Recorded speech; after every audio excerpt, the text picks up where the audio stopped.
This Remax of Hot Springs Village property video is presented by Harbour.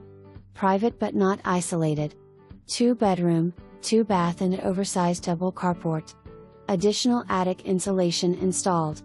Entergy audit done on this home, and now the average monthly electricity bill is $75. Heat pump and water heater 2 years old.